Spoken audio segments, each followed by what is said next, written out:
Did it start? Okay. All right. Okay. Hey guys, welcome back to the Suits, Sneakers and Stories podcast. This is episode 2 with Eliza Marrero. Eliza Marrero is a senior here at UT and also has her own business. She is from Miami originally, but she has been here in Tampa the last 4 years, so I don't know what things have done for her here. So without further ado, let's get to know more about Eliza. Hey Eliza, welcome on the podcast. We are very glad to have you. Could you tell us more about yourself, your family background, where you grew up, and what UT Tampa has done for you yet? Yeah, of course. It's a pleasure to be on the podcast. I am a double major in marketing and entrepreneurship with a minor in speech studies. I intend to graduate in May 2024, so in a month, which is kind of crazy. I have my own business, which is named Eila Sweets. It's a 100% gluten-free bakery. I'm a part of the accelerator program at the ENT Entrepreneurship Center, and I'm also a part of the UT equestrian team. That is awesome. Okay, and what about your family? Are you guys from Tampa? Did you grow up in Florida? Yeah. So I'm originally from South Florida, born and raised. Wow, nice. My grandparents are immigrants. They came from Cuba, and they've had a huge impact on my life, and being Hispanic has had a huge impact on my life. My grandfather came here with absolutely nothing, and he slowly worked his way up in the horse world. So he started by sleeping and working crazy hours and sleeping in horse stables in order to get by, to soon being one of the most well-known horse trainers in South Florida, which is super cool. That's awesome. So growing up in a Hispanic family in Miami, having a grandfather who's immigrated from Cuba, are all those experiences that your family has gone through shaped into you becoming an entrepreneur and doing what you're doing right now? Definitely. So since I was a little girl, my grandfather always enlisted in me the importance of family and the importance of time, because once time is gone, you can never get it back, and kind of taking advantage of the time you get. I was beyond blessed to have both my grandparents living with me, and now that we've moved houses, they still live in the same building, so I've always been super close with them. Growing up, I spent all my summers in Panama with just my grandfather, which was an incredible experience. And my mother's also an entrepreneur, so she started her own insurance business, and her guidance and just her willpower has been so inspiring to me. And my grandfather's whole story, how he literally came from nothing, had no resources, no money, no nothing, and being as successful as he has been, has kind of inspired me with all the resources that I've been given, the blessing that I do have of getting this great education, my high school experience, and always traveling and doing things have kind of shown me that if I have these resources, there's nothing that I can't do. Because if he had nothing and he got so big, then me having what I have, there's no reason why I can't do everything that I set my mind to. That is really awesome. So your grandfather being an entrepreneur and your family going on to generations being an entrepreneur, and you being an entrepreneur yourself now with Eila Sweets that you have just started.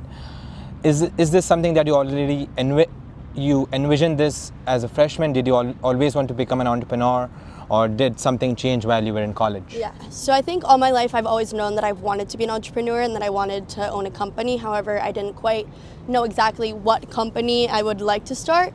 And I didn't start Eila Sweets actually up until probably it was my junior year. Okay. Last spring that I started Eila Sweets in a class. My ENT 320 class is when I started it. And it kind of started from my diagnosis of celiac disease. Okay. So you mentioned that this was not that long ago, probably a couple months or so, and the celiac disease is something that made you go on to start what the business looks like right now. So could you tell me what the business looks like, what it does, and why did you do it in the first place? Yeah, so I actually got diagnosed with celiac disease. Today is the 3-year anniversary of my diagnosis. Wow, okay. Which I think is insane, because 3 years ago today I would have never imagined everything that I've created today.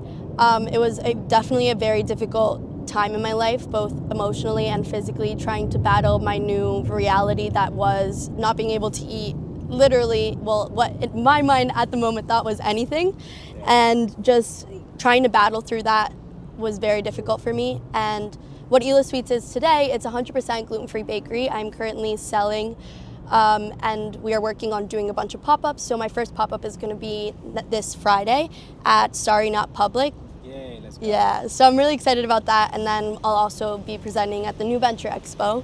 Last year, New Venture Expo was kind of how it all began because I joined it for extra credit in a class. It was just like a silly idea. I thought it would be fun, and I ended up getting, oh my God, there's a dolphin. Wow, okay. Sorry. That's awesome. I did not mean, sorry. So, Eila, you mentioned that the celiac disease is something that you came up with, and was that the motivation behind you starting Eila Sweets and doing what you're doing right now? And could you just explain how it happened and what Eila Sweet is now? Yeah, so I got diagnosed with celiac disease. Actually, it's the 3-year anniversary today. And how I got diagnosed was I was having severe pains and episodes that I would end up in the hospital every time that I'd eat, and my body would blow up in hives, and I was just very, very weak, and I couldn't do anything, and my body was just completely disastrous, and every time I'd eat, I'd look 9 months pregnant, and I went through, probably it would be like 2 or 3 months of straight testing. And through those tests, we eventually found out that I had celiac disease, which means I can't eat any gluten because the gluten attacks my small intestine. Okay. And it can lead to infertility, stomach cancer, very, very scary things. So it's really important that you follow a strict gluten-free diet. And so through that, that summer, I made it my mission to just make as many gluten-free things as I can, not just sweets, but actual foods, and trying to learn this new process.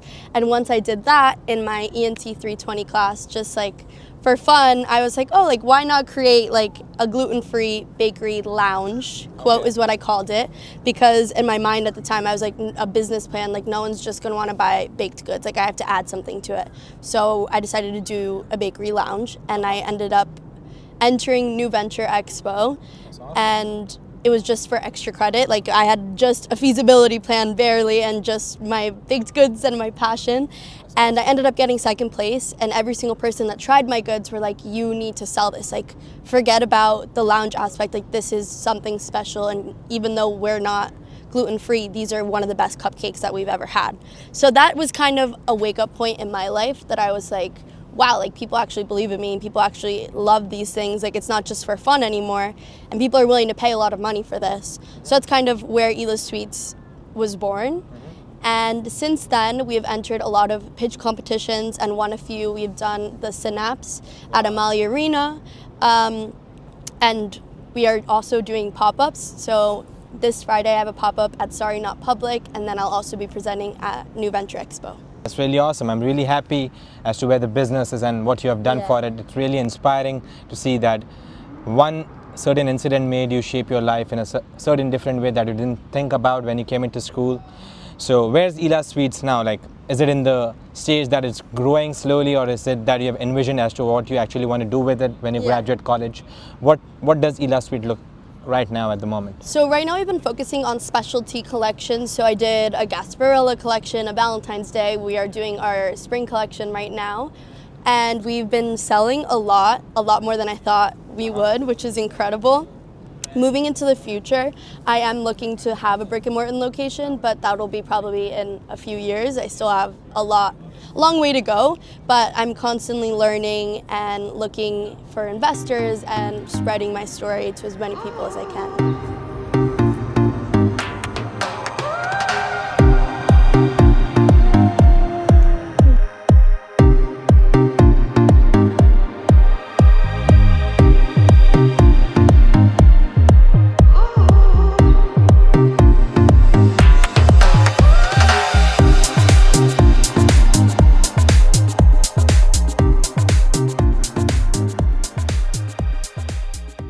So Eliza, as you mentioned, you already have Eila Sweets going on at the moment, and you also are graduating in a couple months.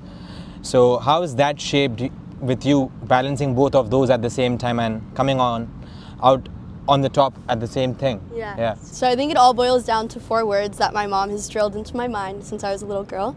Those words are, you can do it. She would plaster it literally everywhere, from Post-it notes to my car to the weekly letters that she's been sending me since freshman year.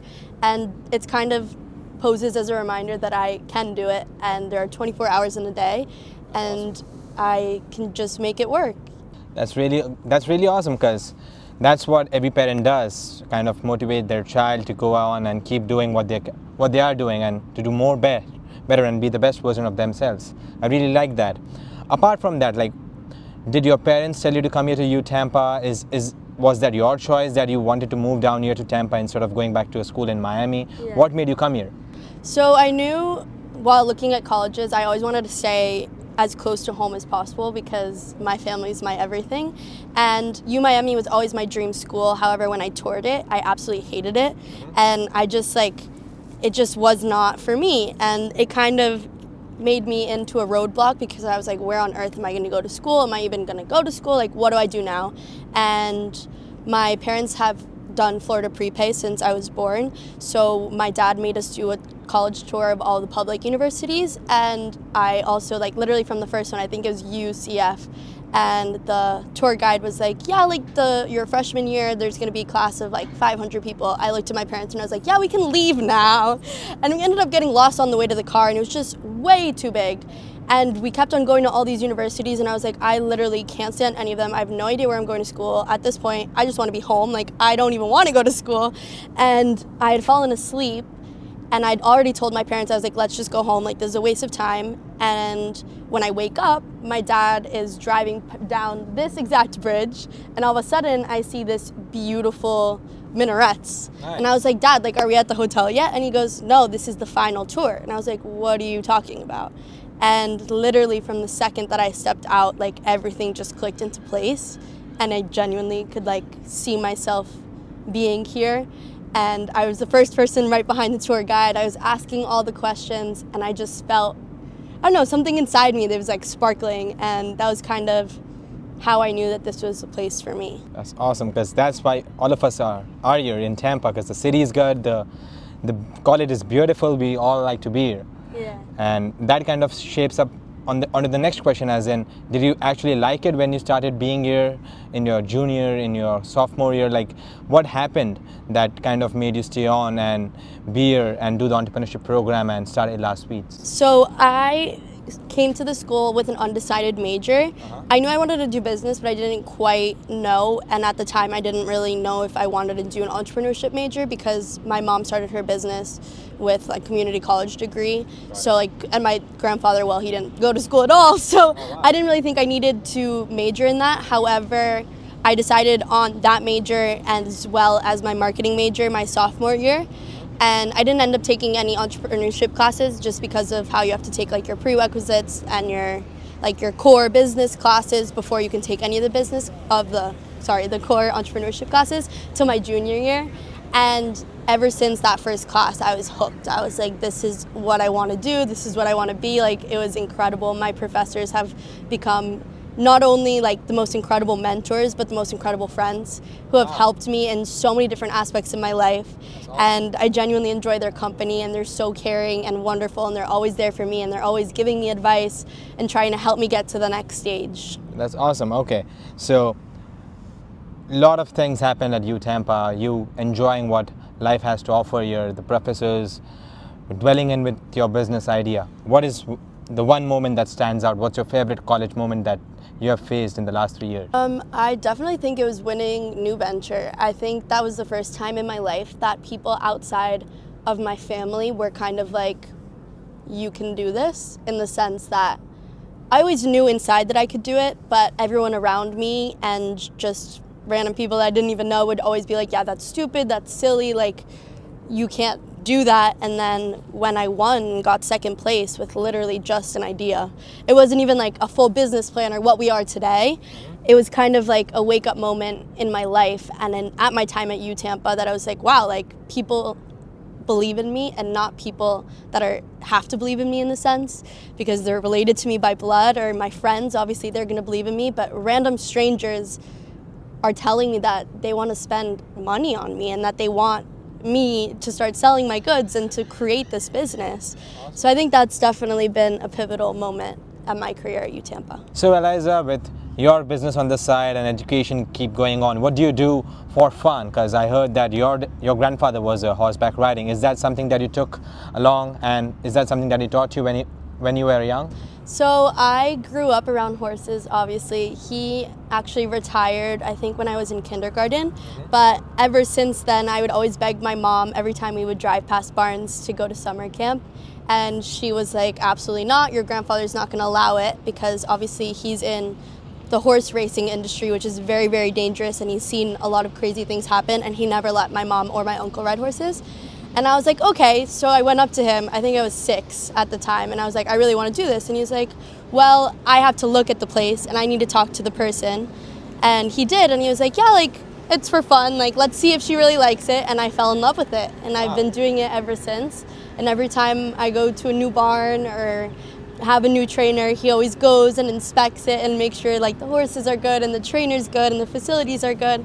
And yeah, it's been a really nice thing that him and I have shared. That's awesome. Sharing stories with your grandparents, sharing the same interests. I think that's one of the biggest things that your grandfather has given to you. Yeah. And apart from that, being in Tampa, when you compare it to the city of Miami, it's kind of similar. But what stands out when you're here in Tampa? Are there some favorite spots that you have been? Any favorite moments that you've experienced here in the last 4 years? Tell me more about it. So I definitely think that Tampa's a lot slower than Miami, which I think is a good thing. Okay. Because Miami can be a lot sometimes, and I think here everything is a lot more at a slower pace. I love that there's so much to do. Like literally, like we are on campus right now, and every weekend they have an event or a concert or something just across the bridge.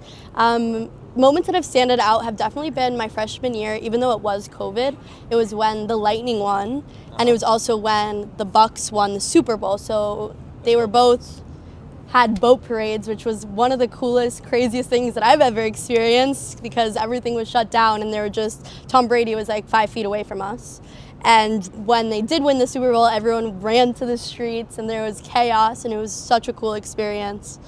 Other things that have been really cool, I would say just the community that I found at Tampa. I've made incredible friends that are like-minded, like me, especially in the entrepreneurship program and center and through that major, that have been really, really cool. That's awesome. Yeah. That's where you met me. Yeah. In the center, right? And that's where I saw her, because she was pitching an idea and I saw that this is a really cool idea, and she was graduating, so I had to get her on here onto the podcast to talk about it. Yeah. So with you graduating soon, what do you have in mind when you graduate? Do you plan on looking for a job, or do you plan on expanding the business? What have you envisioned? So right now I've envisioned both. For the moment, I will be moving back home, back to Miami, and I would love to get a job. I've been looking for jobs in the hospitality industry, which is a really big industry down south, and at the same time expanding my business, trying to find a space where I can, not really a storefront open space, but a space for me to expand my business, start baking more, start being able to hold my stuff there, and eventually start shipping my products. That's awesome. And in the meantime, I'm launching my merchandise line, which I'm wearing right now, and that will probably be available within the next 2 weeks if anyone is interested in pre-ordering that. We will for sure. We got to get that merch on and wear that onto the next podcast we are on. But now coming to the end, because we know each and everything that you talked about, I think that the story has really been inspiring. But let's get to the fun part, which is the rapid fire, which I've been personally waiting for. So, 5 guests, dead or alive, which one would you take? 5 people in your life that you know about or you dream to know about. For dinner. Oh, for dinner. Yeah. Definitely my grandfather. Honestly, okay, my grandfather, Bad Bunny. Bad Bunny. Yeah. My mom, my dad. Okay. I have one more. Let's go. I feel like I would choose maybe Beyonce. Beyonce. Yeah, I feel like that would be interesting. That is My good. dad loves Bad Bunny. Nice. Okay. So he would enjoy being invited to the dinner. Okay, that is a good thing. And one city in the world that you would like to go to and live. Live? All your life. One city that you want to. Definitely Panama. Panama? Yeah. That's crazy, because I've not heard of people going to Panama to stay for a long time, but as you have been, I think Yeah. it's a really good city to explore, right? I absolutely love it. I could definitely see myself living there. Got it. And what is your best go-to gluten-free dessert when it comes to you cooking it or you Yeah. having it at the same time? So definitely my rum cake. Okay. It's like a secret family recipe that's been in my family for a very long time, and when I got diagnosed with celiac disease, I was like, that's what I'm going to miss the most, and then I ended up making it, and it's actually better than it was before. Rum cake. Yeah. Sounds tasty. Yeah. Probably next time. Yeah, definitely. Got you. And 3 attributes that you think that any person should have in them to have a business or be the person that you are. Yeah. I think definitely determination. Okay. I would say resilience. And might not be a common one, but gratitude. Gratitude, that's really I think that's very, very important. That's awesome. You got to be grateful for what you have. Yeah. Awesome. And I already know the answer to this question, but I'm going to ask this anyhow. 3 favorite artists of all time. Okay. So definitely I'd say Bad Bunny. Who else? I love the Beatles. Okay. So Bad Bunny, the Beatles, and then who else? Maybe I don't really know. One more. I'd say probably Morat. I really like Morat. Got it. Okay, Yeah. perfect. That was awesome. That puts an end to the rapid fire, and now we move on to the socials, which everyone of us has been waiting for. So how do we connect to yourself personally, to the Yeah. business personally? What are your socials? So my social media for Eila Sweets is Elila's_sweets_. My website is elasweets.com with an extra E in sweets. My personal Instagram is Eliza Marrero_. And then I'm sure we can probably put like a QR code or something they can scan. Yeah, we will do that. So they can get all of that. Perfect. All right. Okay. This has been a wonderful podcast. It was really great to have Eliza here talking about herself, her business, and her family, and her experience at U Tampa. We have been really happy that she is here and she's given us the time telling her about herself, and probably we hope that you guys enjoy the same thing.